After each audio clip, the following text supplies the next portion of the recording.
When I have a Saturday off, I'm not happy. You know what I mean? Because I don't like going to restaurants on Saturdays. I don't like going to the movies. I don't like to go out on Saturdays because it's chaos, you know?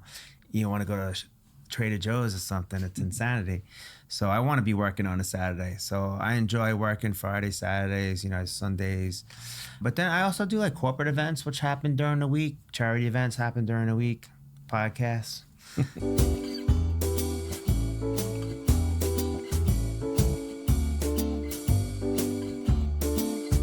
Welcome to Staying Hungry. Today's guest is DJ Chef. So thanks for joining us today. Thanks for having me. Appreciate it. We like to start off and really just kind of walk us down memory lane. And, you know, how did you get into food? How did you get into music? Did one come before the other? You know. Do you want like the long version or the short version? We got time. We have time. We got time? All right. Until we cut you off. Yeah.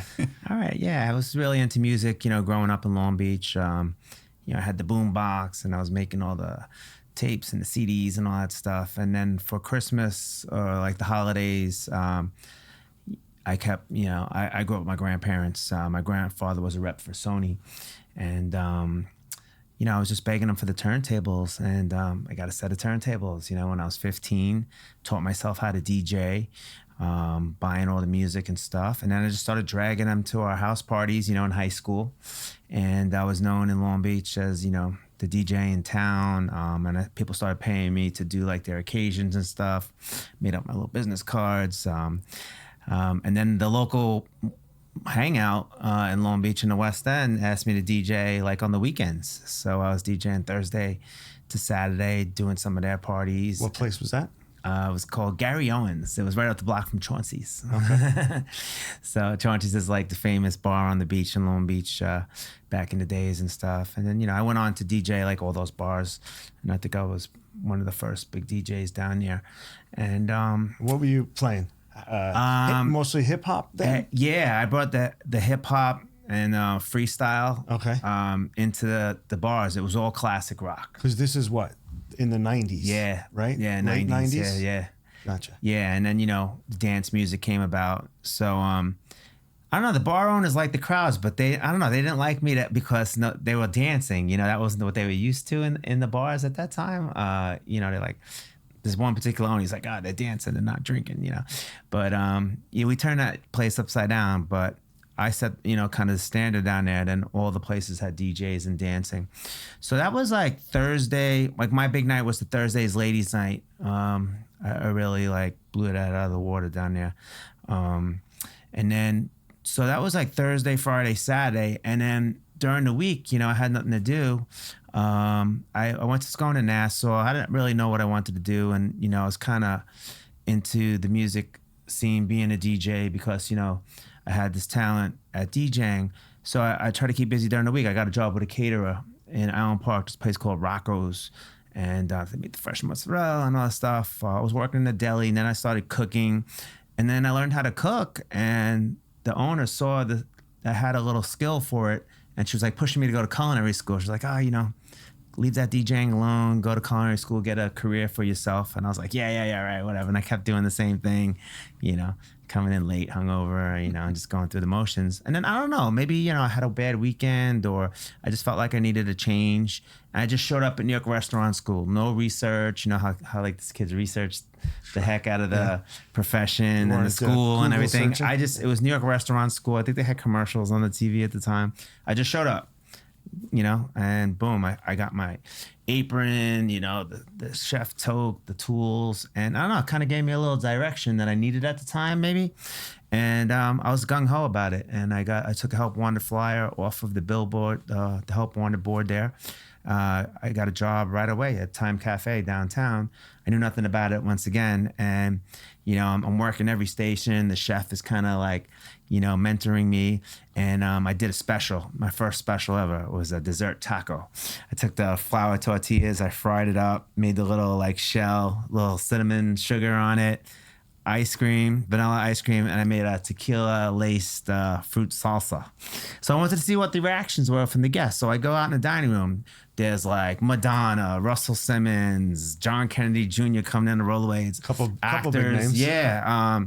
Kate Moss and Johnny Depp. They had a cool club downstairs called Fez. And Mingus Big Band. I don't know. the line out the door, and Kate Moss and Johnny Depp were like, so like when you come out of the kitchen, the bathroom was right there that we used, and then downstairs was the Fez, so the line was right there.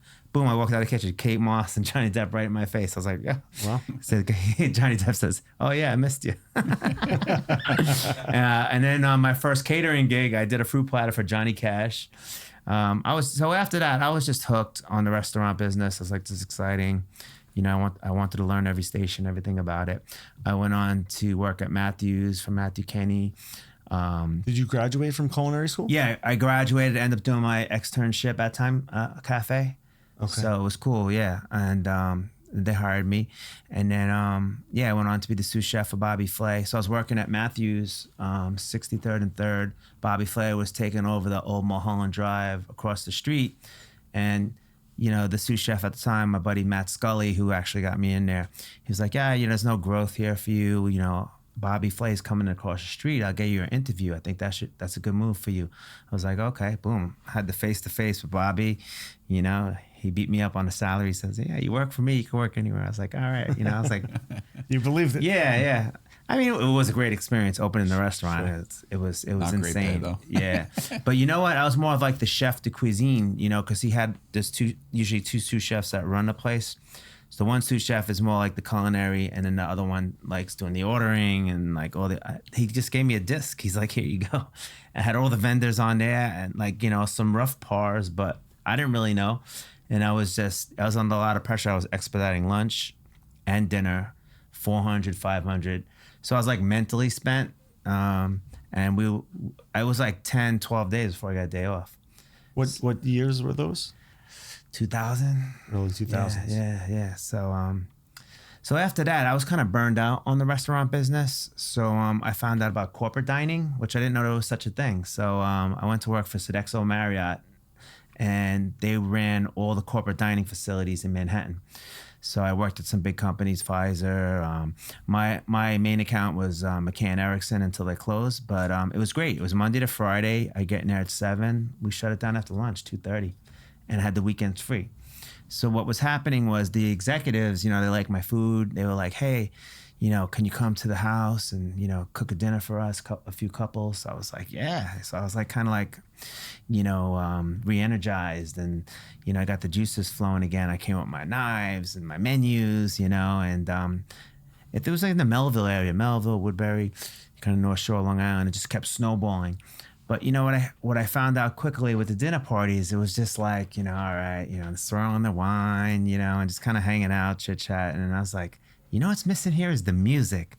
So I don't know. I just thought to DJ while I was cooking the dinner party, and I created like the cooking party. I was teaching a little bit, and I just called it DJ Chef Cooking Class Parties. So I started doing that. I made my little website, you know, the photos and stuff. And then boom, Food Network calls me. They're like, DJ Chef, this is incredible. We love what you're doing. We want to feature you on this new show called What's Hot, What's Cool. And it was like a news show, all the latest trends in cooking, and cooking classes were like the main feature of this show. So they came to one of my parties, they filmed it, they put their like seal of approval on it, and then boom, it just took off. I mean, I came out like hot out of the gate. Long Island Business News did like a, you know, full page story on me. I got the manager, the publicist. I mean, I don't know. I was thinking big with this. You know, I was trying to pitch a TV show, and the publicist, actually a lady calls me.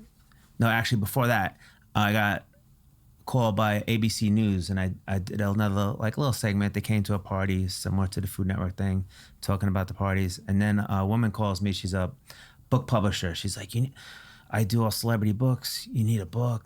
This is, you know, whatever. And she goes, but you need a publicist. You need more press. I was like, okay.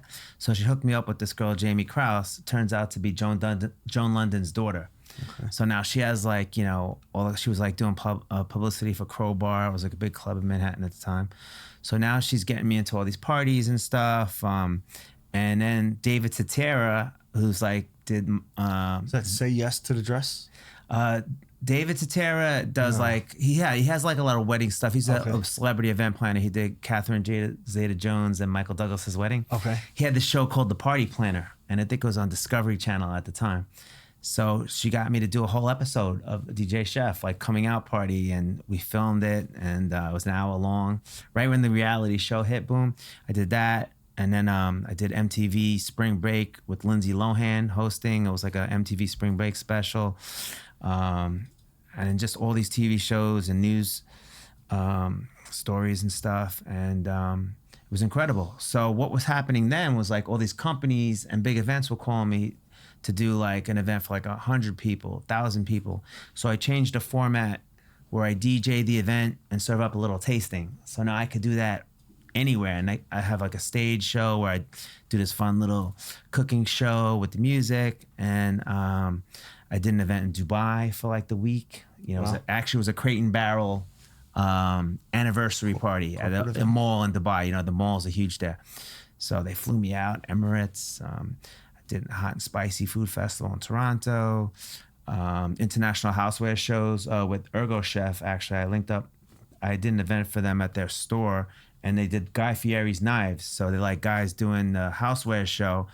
We're gonna do like a little charity event after for the CCAP program for underprivileged kids, and they do scholarships and stuff. So I did the houseware show with Guy Fieri like 3 years in a row, and and then after a while, I was trying to like fine tune it and everything, and you know, a wedding magazine calls me like, DJ Chef, would you do this for a bachelorette party? I'm like, bachelorette party? I have no idea like what a bachelorette party was. But I was like, yeah, okay. So they wrote the whole story about bachelorette parties and cooking, and boom, I started getting called for brides and doing these bachelorette parties. And then I found myself in the Hamptons doing like luxury bachelorette parties. They go off, they do bachelorette weekends. Okay. So so now I changed the name to the DJ Chef Experience, you know, so I think it fits better, because that's really what it is. You know, some people, they still don't get it that I cook and DJ at the same time.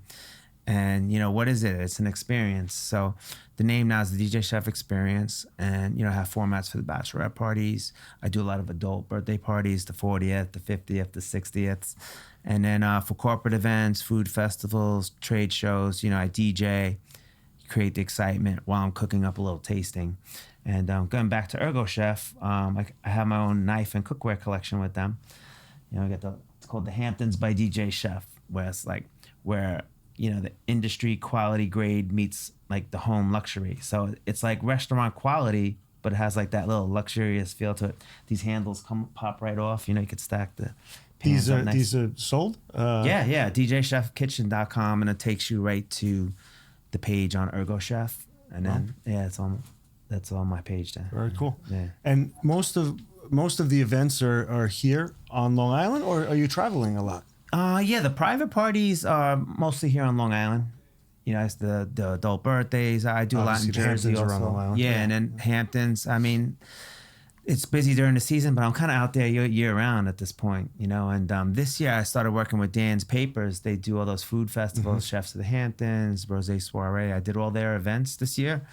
I kind of like been reaching out to them over the years, and I don't know, they kind of blew me off a little bit. But I don't know, this year they invited me to be one of the chefs. Actually, I was just cooking too, because they had DJ Theo like on stage. So I was just cooking up a tasting. And the first one I did was 4th of July weekend, red, white, and bruise. And then like a week before, they said, okay, Fresh Direct is sponsoring it. It's going to be a competition now. I was like, oh, okay. So I got real jazzed up about it. And boom, I won Top Chef Hamptons. Wow. The first year with them. And it was just fun doing that. And I also did like the Hamptons Fashion Week. It was like a fashion show. Before the fashion show, they had like a little pre-party thing going on outside the stage and stuff. And then I did an art show showing in Bridgehampton. So it was cool, like just to mix it up and, you know, get involved in other events in the Hamptons opposed from just like private parties. Because is it I just love it out there. That you keep getting like sought out for like different situations? Is it? Yeah, I'm always up for a challenge, you know, and I hate to be like pigeonholed for one thing, you know. When someone says I only do this, I'm gonna do that, then it's like it gets me going, like, because with the Hamptons Dan's Papers events, you know, I was pushing to DJ and cook, but they're like, oh, you know, we have DJ Theo on stage and, you know, no music. I was like, all right. So I don't know, it just geared me up. You know, I got my neckerchief on. I got in chef mode, and Because you never know, though, right? I think it's like one of those things. Like you could be doing, you could be doing that event, and then all of a sudden it opens up this whole other avenue. Or for people who like questioning my, culinary background, boom, I just proved it right there. So is that something you feel like you have to overcome a lot because? Because they see the DJ part first, and they may see the clips of like, especially like a bachelorette party, the girls are going crazy, the music and dancing. So I guess the first kind of reaction to some people would be like, oh, what kind of chef is he? Yeah. Just because I like I like to have fun. Is it both ways though? Do they feel like at times are you a good DJ versus Yeah. I mean, there's always questions about that, what equipment you're using and this and that. I've used all equipment, you know what I mean? I just use what I'm comfortable with. I like the CDJs. I don't like laptops. Like my hands are wet sometimes, So I got the USB sticks, and that's really tougher because there's no like auto syncing the music, and there's no presets. It's just a song. It's the same thing as just picking a song on a CD or a vinyl. You got to drop the 2 songs. So. Do you when you go to an event, whether corporate, private, is it just yourself? Do you have some support? Yeah, I have event assistants. That I'll depending on how many people, so freelance event assistants and you're cooking, you're DJing, sometimes both at the same time, I guess in some capacity. Who's serving the food? Yeah, so I have event assistants that serve, clean up, back me up. Yeah, got it. Yeah. Okay. What's the time frame of a normal event usually? Private parties are 3 hours, and then I kind of like coach them through it. So I'm like, invite the guests an hour earlier, get there, have a drink, get some appetizers, and then I'll get there half hour later. Say hello to everybody, get it set up. Then boom, I get into it an hour later, and they're already got all the greetings out of the way, because that first hour is kind of dead. You don't need entertainment, that first hour. People are just coming, haven't seen you in a long time and want to talk, catch up. Yeah. So it's perfect, So I send them like a little laundry list of party tips that will make the event go smooth. Got it. And what about the food itself? Challenges these days more so than ever, probably with allergies. How do you navigate that? So I send out, like, have a menu selection sheet, for like my birthday parties, the bachelorette parties, a set menu. Cause I have like these cooking routines that I do that the ingredients are like part of the show. So that's like its own, beast. But, I do for the bachelorette parties, it's, chicken and vegetable quesadillas that so all the ingredients are separate. So like for gluten-free, I could use corn tortillas. Vegetarians, obviously, I do it without the chicken. So that kind of handles the 2 main food allergies. Is gluten-free and vegetarian.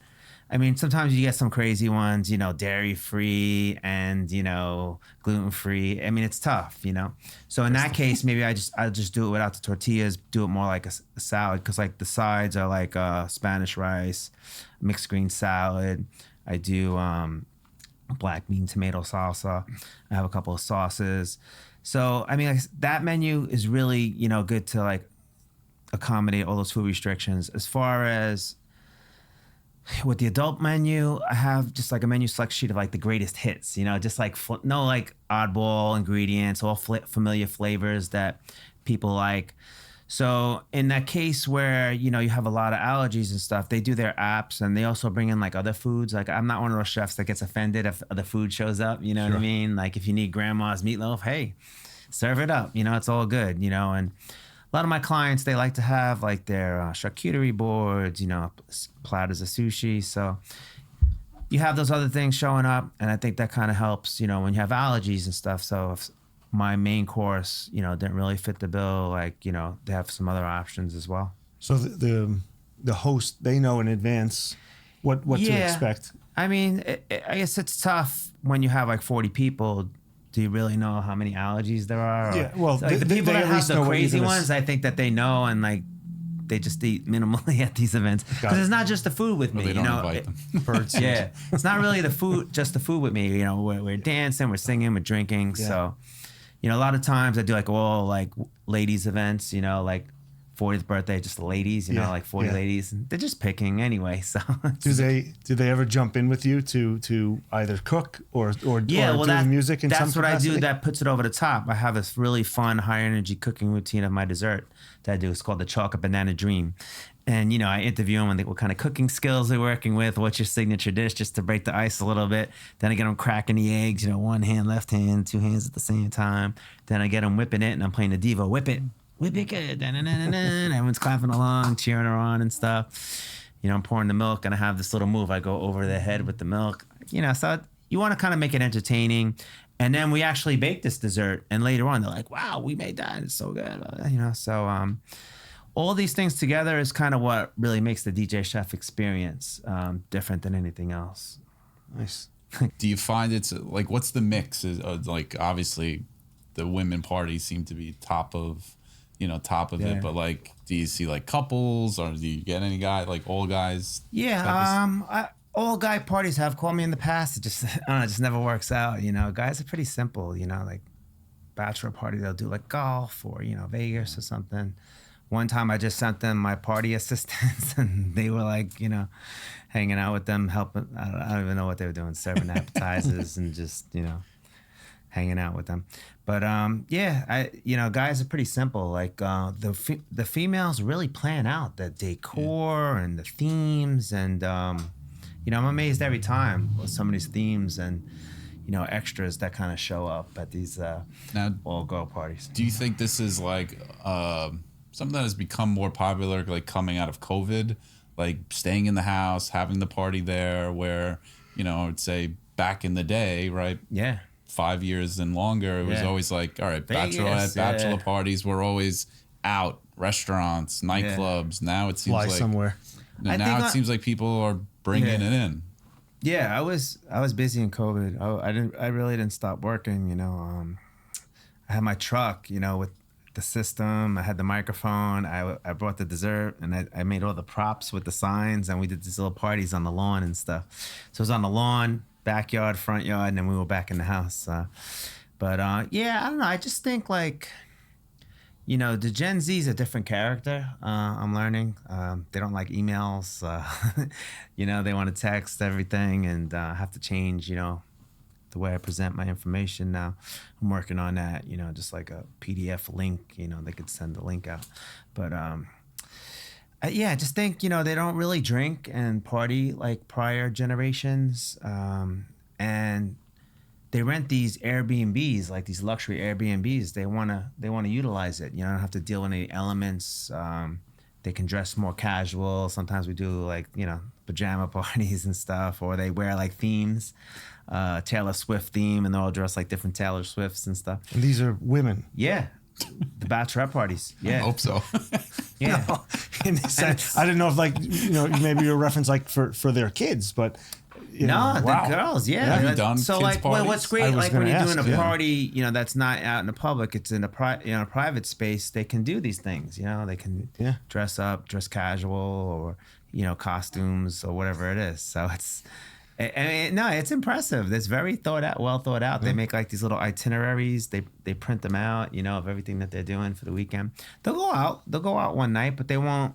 In the past, you know, like the early 2000s, you know, they'll go out all weekend. The club days. Yeah, the club kids. Yeah, they'll go out all weekend. They'd be getting home now. Yeah, I think there's also like a TikTok sound. All right, we're going to hide, you know, or there's another one, club, rest, club again, or something like that.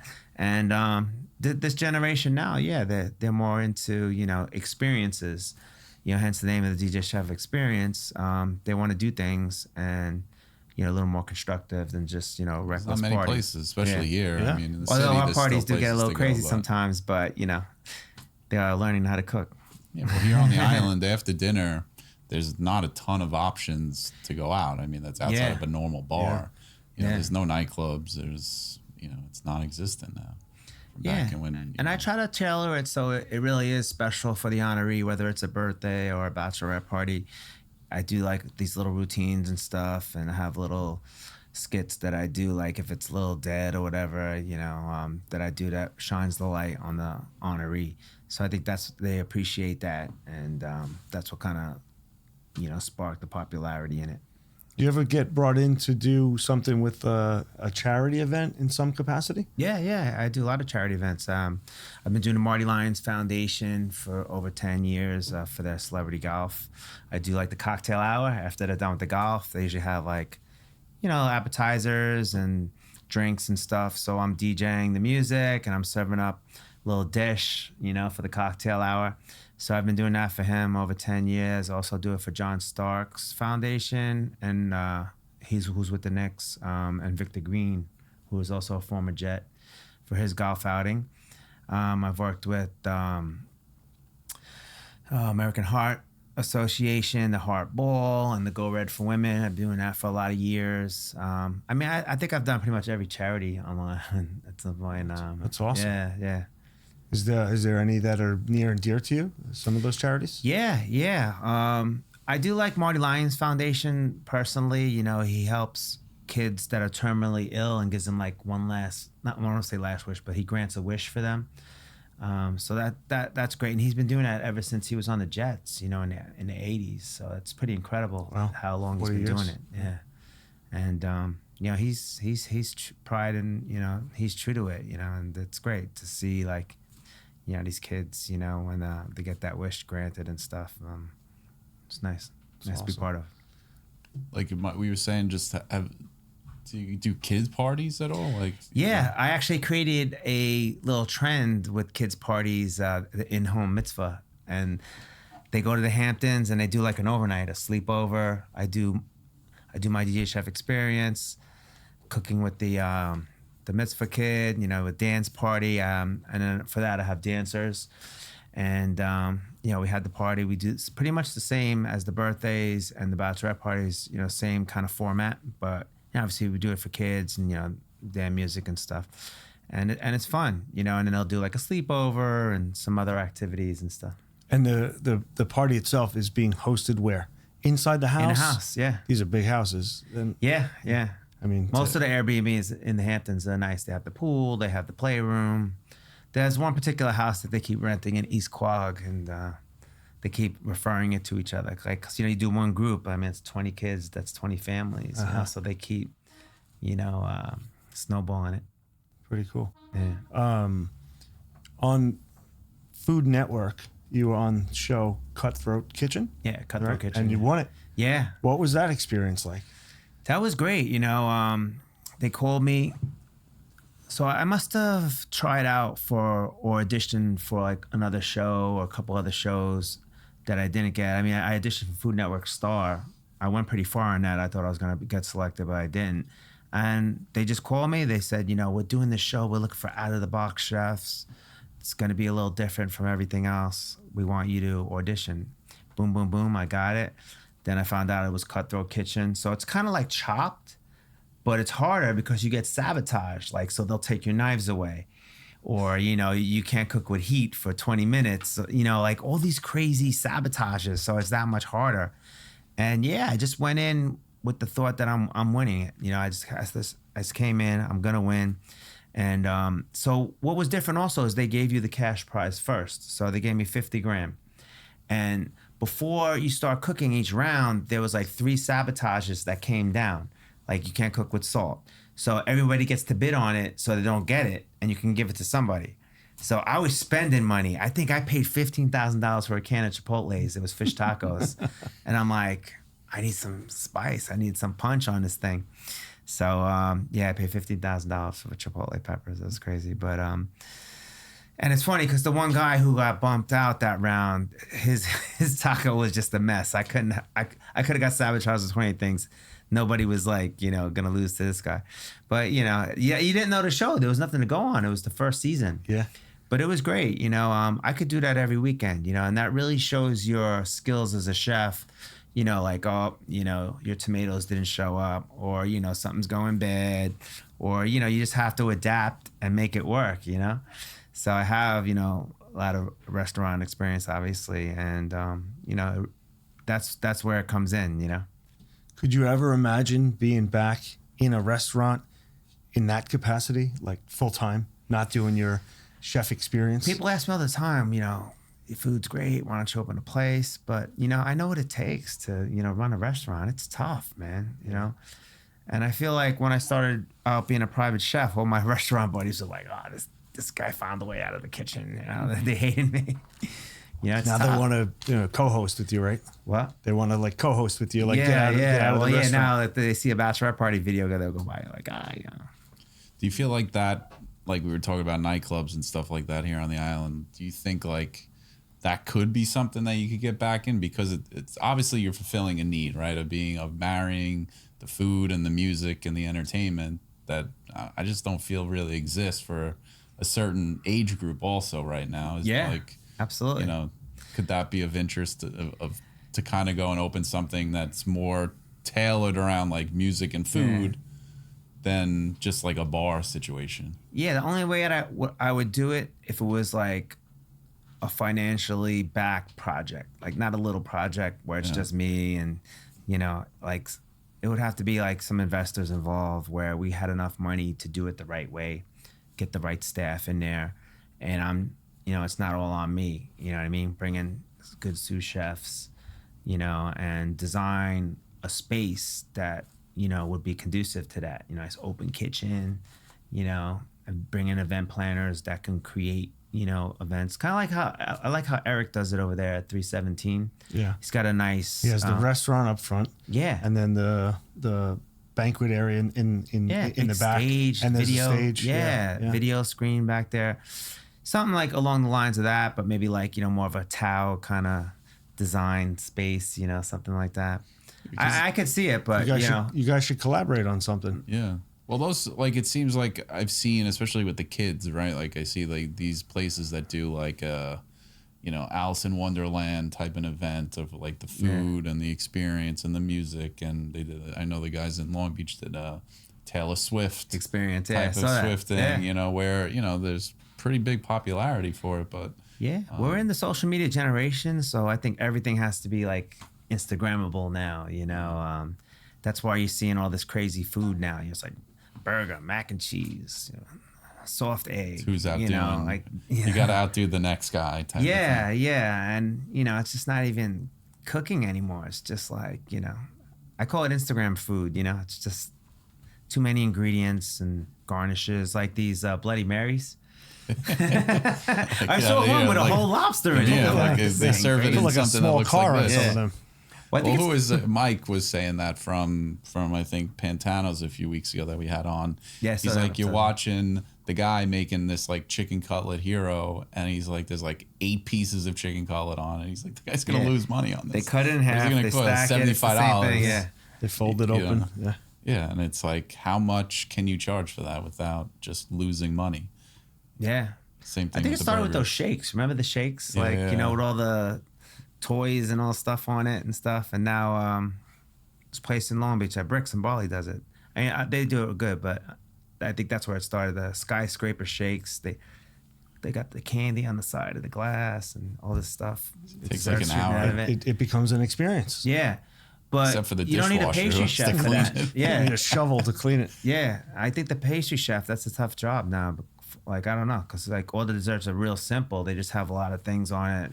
And it's not like when I was in the restaurants, like fine, like French inspired desserts, you know, and like spun sugar. And I started out on the Cold Station, Tuscany restaurant in Rockville Center. And I was like kind of upset about it because, you know, I was just coming from Manhattan, just like in between the corporate chef job and stuff. So I was like, all right. And then I said, you know what, I'm just going to blow this out of the water. So I started like reading all about pastry and stuff. And I just started making my own desserts and the garnishes and chocolate work. And Newsday came and they had like 3 paragraphs about the desserts. And we got 3 stars from Newsday. And it was fun. But I can't see that anymore doing like fine desserts, you know, because it's like it's just all like this Instagram type desserts, you know, just like all 20 things on top of it. And yeah, it's either that or it's all mass produced from. Yeah, Bindy. Is Bindy still out there? You enjoy cooking for yourself, or you'd like, I just did it all weekend. I'd rather go eat. And if you do, let's say you go out somewhere, where do you head? What cuisine? Good question. You know, I like to try new restaurants and stuff, and or if I know the chef, you know, I like to like kind of support and Check them out. Yeah, like Matt Hissinger is in Long Beach now. LB Social. I'm like, every time someone brings him up, like, he was the chef at Panama Hattie's from 4 stars. Yeah. That was a big deal when I was in a restaurant, Panama Hattie's. They were like the first like 4 or 5 star chef from 5 stars rated from like Newsday, and that was him and Blake Verity. Okay. I don't know if you remember that, but it was a big deal. And he's in Long Beach. I'm like, you guys gotta eat this guy's food. I went there for an occasion, and he like sent out the whole menu. It was great. But yeah, I don't have a specific cuisine really. You know, kind of over the steakhouses. You know, it's just, I don't know. We always used to go to the one in Brooklyn. I can't think of the name right now. But you know, it's just like steak and, you know, the traditional sides and stuff. Been going to like Rothman's. You know, it's a little more, you know, creative. But I don't have a specific cuisine. You know, I just like to see what's interesting and you know. But yeah, I like to cook when I'm home. My family always says, like, you know, my steaks and everything's better than the restaurant. You know, they're always like telling me, yours is better, yours is better. You know, which feels good. Yeah. It's most of your work. I know you were saying earlier you went from like restaurant world to corporate. Yeah. Now this, which seems like it's probably more weekend, night oriented. So what is like your makeup of work week, family dynamic, being able to kind of handle both? Yeah, a lot of it is on the weekend. You know, when I have a Saturday off, I'm not happy. You know what I mean? Because I don't like going to restaurants on Saturdays. I don't like going to the movies. I don't like to go out on Saturdays because it's chaos. You know, even like you want to go to Trader Joe's or something, it's insanity. So I want to be working on a Saturday. So I enjoy working Fridays, Saturdays, you know, Sundays. But then I also do like corporate events, which happen during the week. Charity events happen during the week. Podcasts. You know, so I always keep busy. I still play softball with the guys in Long Beach. We were just in the championship last week. We lost, but you know, I play basketball. But yeah, I spend time with my daughter. We're learning volleyball now in the yard. How old is she? 9. Wow. Yeah. So she went to try out for volleyball. So we got like a cheapy volleyball, I guess, from like CVS, and I don't know, it just doesn't hit right. So we went to Dick's. Like, we got the Wilson. And she's gotten so much better. It's like a 5 below volleyball. Yeah, probably. I don't know. It just and it was losing air like every time that we were doing it. I was like, let's go to Dick's. We'll get a real volleyball. That's what happens when you pay $4.99 for a volleyball. Yeah. But you know, at first look, it was soft. It looked like it would be doable, but yeah, it doesn't hold the air after a while. And yeah, the Wilson just like hits like, you know, so much better. So and so the ball got stuck in the tree. And our cat, you know, she's an indoor cat, but she likes to be outside a little bit, was watching us, meowing, you know, whatever. So we're looking at the ball in the tree, and we're like, how do we get this thing out? I was thinking maybe throw another ball at it. And before you know it, the cat jumps in the tree. She's meowing at the ball. We're like, holy cow, he's going to rescue the ball. So we're filming it. He's going branch to branch and takes a swipe at the ball, goes right to my daughter. I'm like, we both like, couldn't believe it. These pets are smart.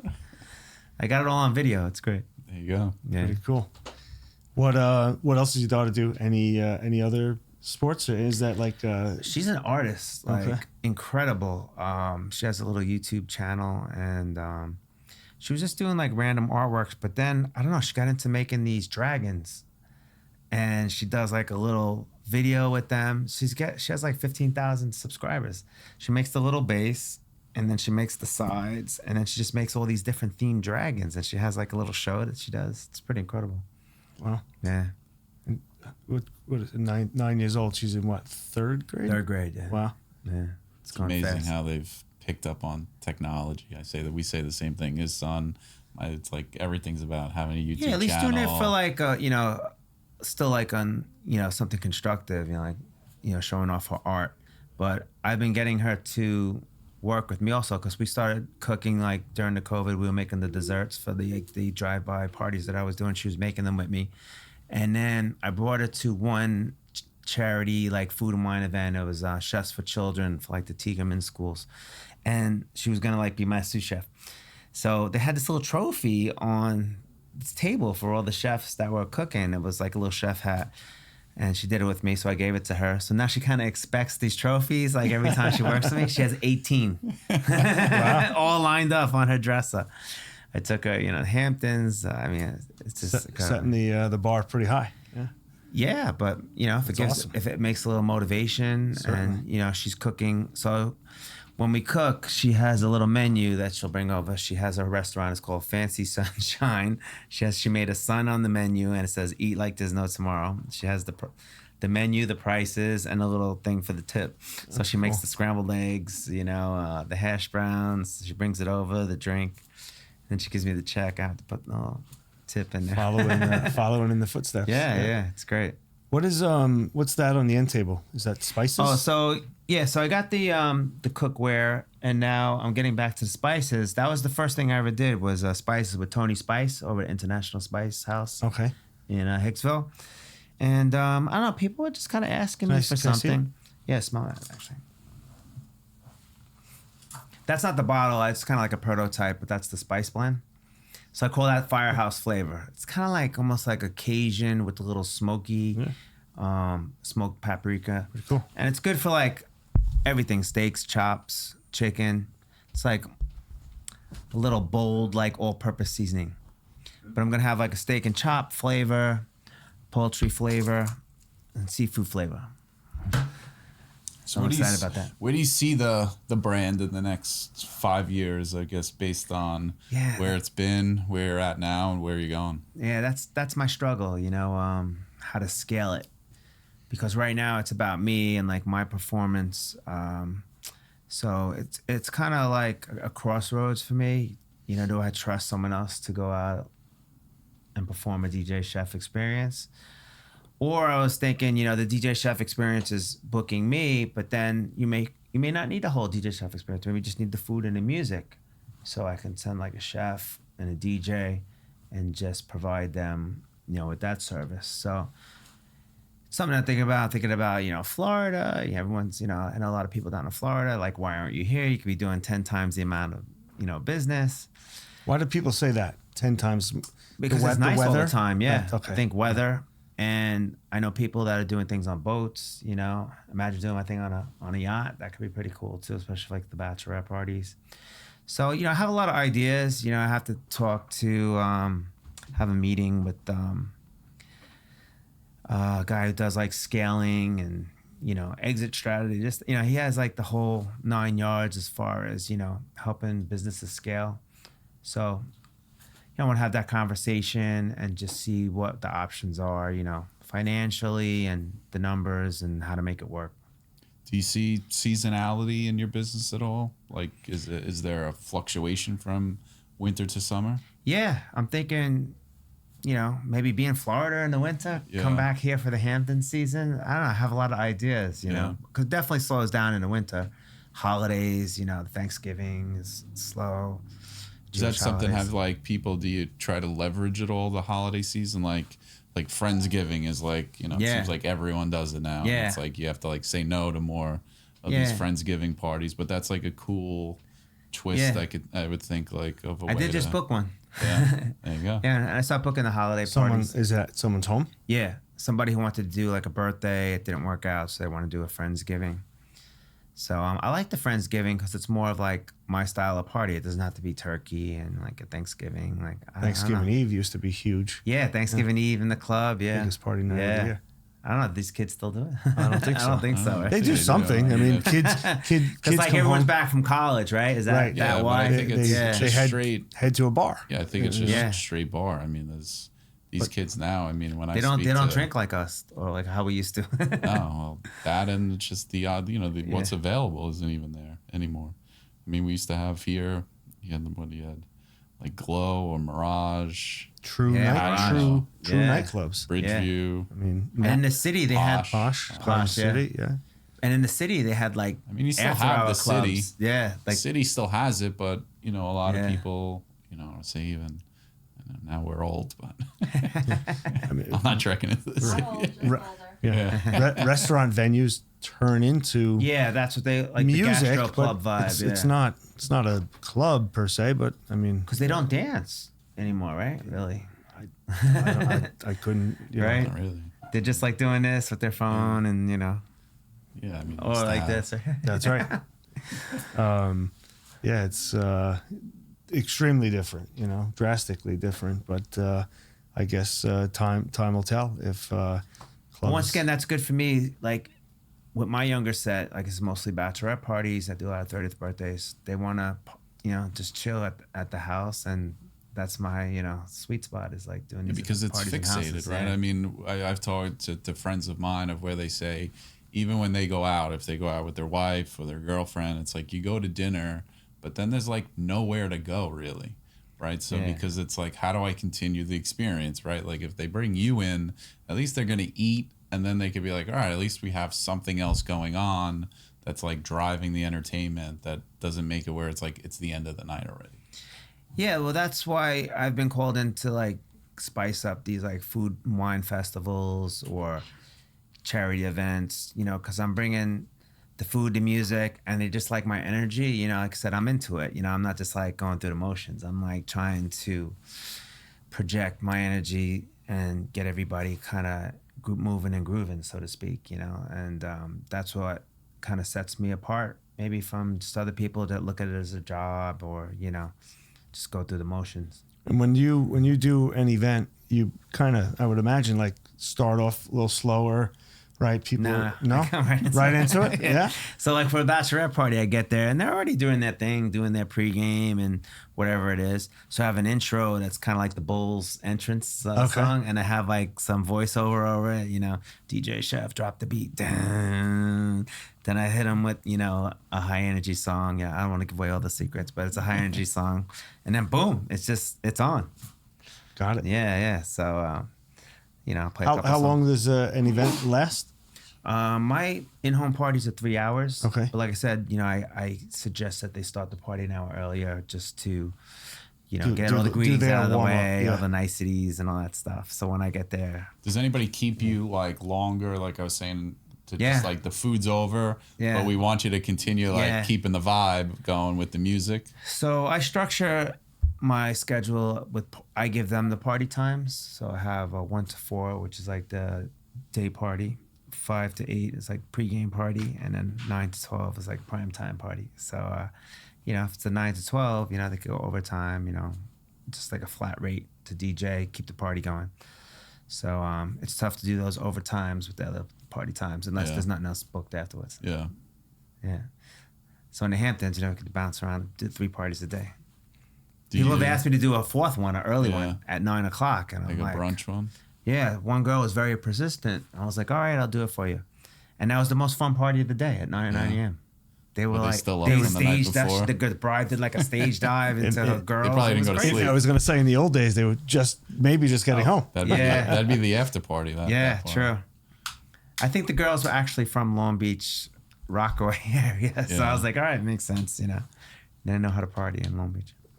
What are some of the things you've, like every business owner we talk to, I think you mentioned it when we first walked in of like, no such thing as failures, just lessons, right? Yeah. Like what's some of those things that looking back of either a mistake that you made that, that you learned a lot from and what you're doing today? Yeah, good question. And it's don't be afraid to just do it, so when I started the DJ Chef concept, everybody said, what are you doing? Can't do that. This is never going to work. So in between the restaurants, after I got done with the restaurants and the corporate event, I took a job as a food editor of a magazine. It was a marketing company. It was a magazine called The Best of Long Island Restaurants. And it was just like an advertorials. They would just do like kind of like favorable review story about the restaurants. It was a pretty cool idea. And they made me the food editor. And that's when I was just starting the DJ Chef concept. And we did this little spot on WLIR, the DJ Chef Food 411. And I did a little snippet of that restaurant review with some music behind it. It was pretty cool. So, I had a DJ Chef event or whatever. And I don't know, the owner was just like a little jerky. And he's like, DJ Chef, that's a pipe dream. And that just always stuck with me. This is like the mentality like of some people, like they just can't think outside the box. Like it's either a chef, it's a DJ, It's straight business, and they don't have the vision to foresee doing something a little different or putting a little spin on something.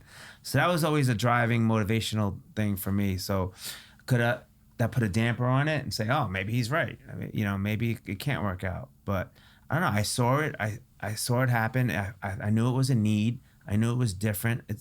So like when people are shopping DJs or they're shopping private chefs, you know, they always like to say, this guy charges that. This guy's charging me this. But when I'm doing the DJ chef experience, it's a unique thing, and I can make my own price of what, you know, this is the price for it. No one else does it. And like, I don't put it like that, but it is a unique specialty entertainment that makes that I created my own lane, so to speak.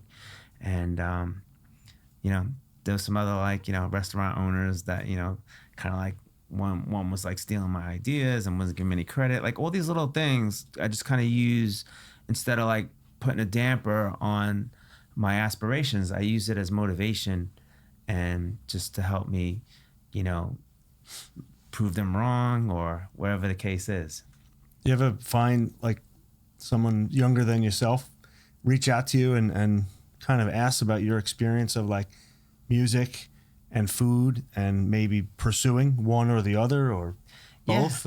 Yeah, all the time, you know, and that's kind of rewarding that, you know, I can kind of give somebody inspiration to, you know, become a chef or a DJ or do something a little different, you know, because I've had people, you know, kind of encourage me and, you know, help me along the way. And, you know, I'm feeling like I'm at a space now where you kind of have to like pass the baton and help somebody else coming up, you know, and I think that's how the world works. You know, that's how the good mojo keeps coming back to you. That's you know? how you can expand too, right? Like you were saying earlier, is that you need recruit one of those you need guys. little junior chef, you know, junior DJs, you know, because both industries in and of itself are very tough lives, right? Like, like I'm friendly with one of the guys, DJs that down in Long Beach, and you know, he's our age, and he's like, it's a grind, you know, doing Thursday night, Friday, Saturday day during the summer. He's like, I'm 45 years old. You know, I got to, you know, he has a son, and, you know, it's how do you, and it's good money, right? And then how do you move on from that, right? And the same thing applies in the restaurant space. It's not easy. No, it's not. It's not. And, you know, I don't like DJing until 4 in the morning. I have a promoter that I know that he does events, but he's trying to pull me into like, he just called me for like UFC event, you know, they're going to wants me to DJ, and the money was like regular DJ money, first of all. And then second of all, I don't know, I just don't want to be out, you know, DJing at a bar. It's just not my energy. And, you know, I just don't want, I don't see any value in it, you know, being out that late, you know. And if it's not like the fee that I'm not in my fee range, I'd rather be home with my family, you know. So that, you know, that's invaluable, spending time, you know. Time you can never get back, you know. I'm starting to realize, you know, and my daughter's 9, you know, so like those years are like have a lot of value, you know, because it goes quick, and then she's gonna be a teenager and not gonna want to hang out with you, not play volleyball in the front yard, you know. I pick and choose, you know. I'm just lucky to be able to pick and choose what I want to do outside of my events. Nice. What were we gonna ask, Vin? Yeah, and you know, Vin has 2 daughters. I have 2 kids, and they're a couple years older than your daughter. So we hear you, like blink of an eye, and things are changing. You know, first time ever, my wife and I went out to dinner Friday night and Saturday night, not even by design, like early, you know, or last week. You know, we didn't have those plans, and the kids are like, hey, I want to go here with the kids, and next thing you know, it was just she and I 2 nights in a row, and we're like, where is everybody? You know, but it's crazy. So certainly hear you that your daughter, you know, the time that you get with her, you know, you can't slow it down. Yeah, that's why I'm trying to incorporate her into like the public events, you know, because it's a public event, and you know, it's life lessons. Yeah. So bring her along, you know, like I had her carrying the bags into the Go Red for Women one. You know, it was just me, her, and my wife was helping out a little bit, you know, managing her when I was like doing the dirty work. So, you know, grab a couple of bags on the way out. We gotta load the truck. It teaches them. She's got a picture of me carrying like the kit, and then my daughter's dragging 2 bags. It's a great photo. But it's great to see, one, hard work, right? That what we do, right, and then 2, being able to give back, right, and being involved in the charities and seeing what it's like to be less fortunate or in some type of medical need that you wish on no family, but my kids help out, and Mike's kids help out with some of the charity stuff that we do, and you see it in them, like, oh, we're doing something at school. Oh, can we be a part of this charity? When can we join the advisory board, or can we set up like a kids advisory board for this charity? And you go back, all right, they're all the times that they're a pain in my ass or they're wanting all these other things. It's like those little glimpses of like how you make the money, how the money comes in, and then also not just the glory parts, like the setting it up, and the tablecloths ripped or whatever, or something doesn't go according to plan, how I dealt with it, or maybe she pitches in and like holds the sign while I'm putting it up, so like you get a little taste of what it is to work. Sure. I definitely want to instill that. It's get them off of the devices and that sort of stuff. Does she ever say what she wants to be someday? Yeah, what she said. I think she said a police. Yeah, but she really has a strong sense of like art and creativity. So I'm trying to nurture that a little bit and see like what areas and what she can do with that. Graphic art is always a good trade, instead of just like going to college for like that liberal arts or like general thing. I don't think that's really helpful, Would you encourage her to cook? Yeah. And study culinary? I don't know, cooking, it's tough. It's tough to find a good career, nutrition is big right now, so I would love her to get into nutrition. So like, we're eating all organic now, and, trying to cook, I'm making tallow, with my steak trimmings, I'll get like the New York strip, you got like this much fat, so like, let's make some tallow out of that. So, I'm showing her that. We'll get rid of the seed oils, and trying to teach her about, real cooking and eating, not just like what you see on the commercials and stuff. And, she's like asking me for the Ritz crackers. I was getting coffee. I was like, absolutely not. Someone at school gave it to him. Like, yeah, that's poison. I gotta say it a little drastic to get my point across. But you gotta teach them the right way. Good stuff. One thing I wanted to touch on, because it came up, but how much attention do you put into the social media part of your business? A lot. I was always a marketer early on with the DJing. I used to make my own flyers, cut and paste, like cut out pictures, make a collage, photocopy them, and post them all around town. And I was there with the AOL and the emailing. I used to make my own websites and stuff. So, I know that marketing is like 80% of it. So I taught myself how to use, Canva, CapCut, all these programs. And I post or repost. I'm do a lot in the morning when I wake up. And it's free, when I first started, it was like you had to hire a publicist and a marketing company to do a lot of stuff. But now we have so much available to us that's free, So if you're not putting into it, like you guys are clearly, up on it, doing a podcast. I'm trying to do a podcast, but just my natural day-to-day people like, so I'm doing that. I just always keep the stories full. I do Instagram, and then I just copy that to TikTok, what I do on Instagram. I think that's important, even though TikTok I thought was younger, but there's older people on TikTok as well, and the algorithm is better on TikTok. So it takes like your words and your text, and it reads it, and it sends it to people kind of that would like that content. So that's pretty cool. Facebook, it's kind of older audience, and it's a little limited. So like I wouldn't put any bachelorette stuff on Facebook. I just put like my birthdays, corporate events, and stuff on Facebook. Twitter, I'll just throw it out there because it just comes up in Google when people are searching the Twitter stuff, you know. So can't hurt. Like you said, it's free. And it's free, you know. It does, and no then harm. I'll throw it on you. I'll throw all the content on YouTube. I don't really get a lot of interaction on YouTube, but it comes up in searches, so that's good too. So you have at least 6 free, you know, platforms that you can put your stuff out. And what's also great about that, now you have an AI. AI scans all that data and everything that you put out about your business. And if someone goes in AI and asks about your business, it's given the information that you put out there as a fact.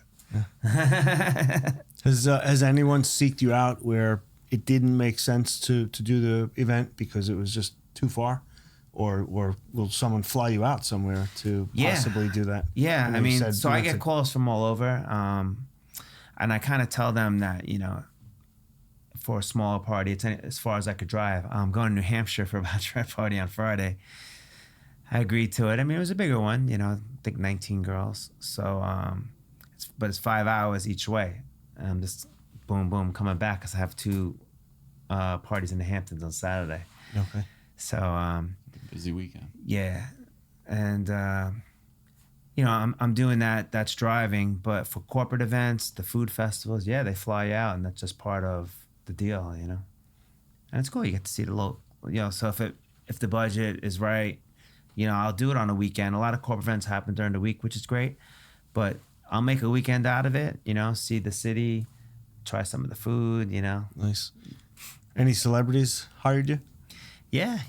Right out of the gate, like I said, when I was telling you how I first started, I got a job in Bedford. It was a birthday party. I didn't know much about Bedford, but apparently it's all celebrities. Paul Schaefer was right there when I walked in. And a funny story, he comes over to me, he says, "You're going to play It's Raining Men, right?" And, you know, I'm like kind of grinning. I'm like, I was going to say probably not, but right before I said it, he's like, "You know, that's my record, right?" I was like, "Oh, yeah, great record. I didn't have it. You know, he kind of like got into a conversation. Like I was off the hook. But that was, you know, when you do a celebrity event, and, you know, anything can really happen, you know, because, you know, this guy produced like millions of records. Not millions, probably hundreds, whatever it is. Sure. Pretty stay on your toes. Yeah. And then, you know, I do like a lot of like food and wine events. So you know, just see them. Celebrities at the events. So, yeah, you know, had some good run-ins with celebrities over the years. Very cool. Yeah. Well, we wish you continued success. Thank you. Thanks for sharing the story. And like we said, hopefully it motivates someone to inspire them to do something, you know. And yeah, I really maybe appreciate your daughter, you know. Yeah, no, I appreciate you having me on a restaurant podcast because I'm, you know, a restaurant chef at heart. And, you know, I miss, you know, the thrill of the line, you know, and I've always, you know, with my wife, I bring up, you know, that's how we do in the restaurant, you know, or that's the restaurant thing, you know, like a hop behind, you know what I mean? 86 the onions. We got to get some more onions. We don't have onions.